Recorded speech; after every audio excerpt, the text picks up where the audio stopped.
I'm here today with Preet Gill, the Labour candidate for the Edgbaston MP seat, and I'm here to ask her a few questions on behalf of Civify. So, how are you today? Hi, thank you so much for coming today and interviewing me. Great to meet you. You too. Okay. Yeah, I'll just get straight into the first question. How will you ensure that youth issues are represented fairly in Edgbaston? Yeah, look, politicians have a responsibility to make sure everybody's represented, and I think, we've kind of abandoned our young people from politics, and it's really interesting in this constituency. We've got the university, and we've got really active Labour students at the university who've been absolutely amazing in terms of raising issues, but actually wanting to come and campaign and get involved in campaigning. They're very, very active.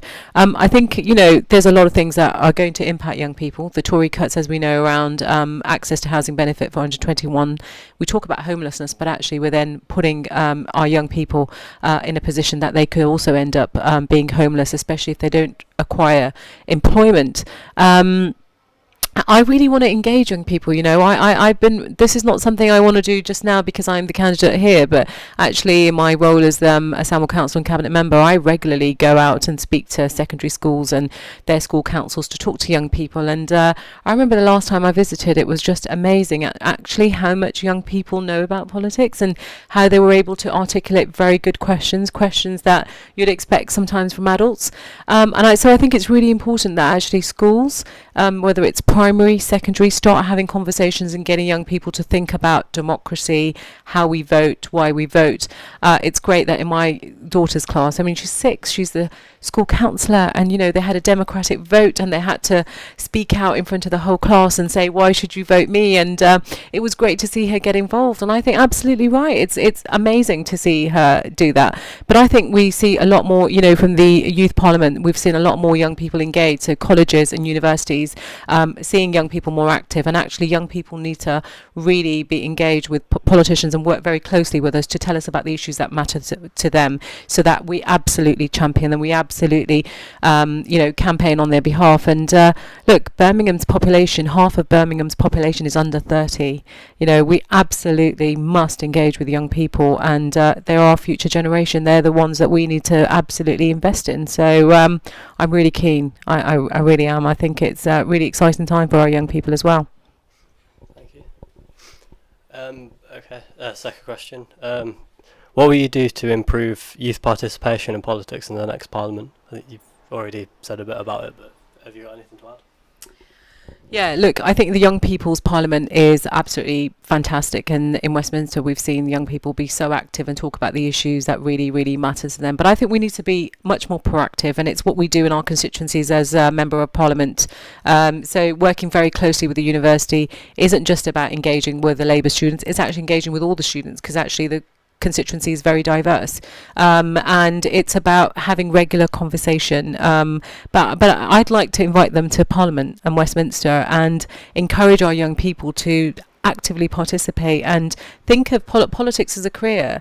Get involved in activism and campaigning on issues that matter to them. And I absolutely want to go out and campaign with them. I think the issues around housing benefit and the impact of that, look, young people leave university. What are the biggest issues for them? Housing is one of the biggest key ones, as well as employment. Yet actually many of them are going to be penalised by the Tory government. Tuition fees, the debt that people talk about in terms of, when they leave university and they can't get employment. Why are we putting our young children as the 5th largest country in the world, not offering free education? We only have to look at European, some of our European members like Brussels, where actually university education is actually free. That's the kind of investment I want to see. So I think I absolutely see as one of my key priorities to get young people more involved. I think if we don't, then there's a danger that we just kind of disenfranchise them further and alienate them from politics. Thank you. And there's also the issue of Birmingham has a real problem with youth unemployment. What do you think that you'll do differently to not only make sure that new jobs are created, but to keep people, young people working in the area?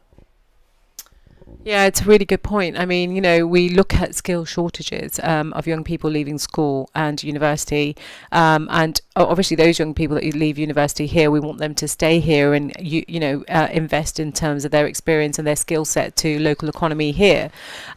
We just need to, look, the council is already offering lots of apprenticeships and different models of pathways of people once they've exited education to enter into.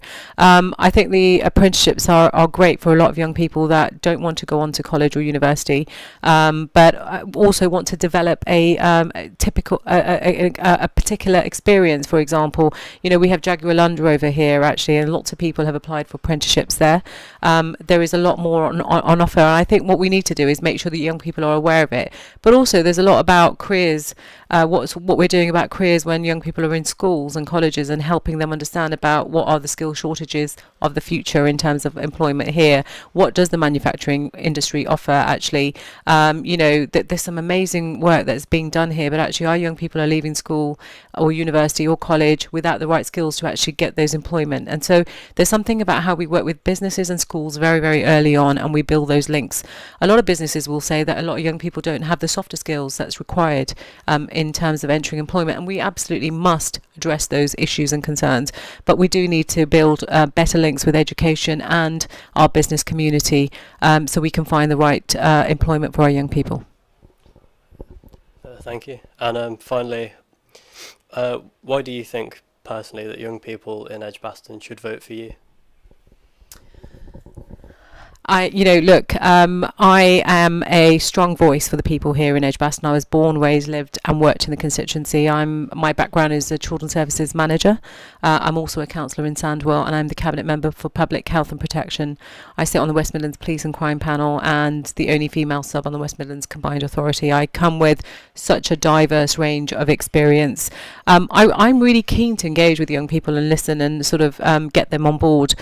We need a Labour voice here in Edgbaston, as we do in the rest of the country, to fight for the things that really matter, not just to ourselves but to young people as well. So the NHS, we know it's in crisis. We know we're not training enough doctors. We've got rid of nurses bursary. The very things that you talked about around youth and employment and things that young people are looking for.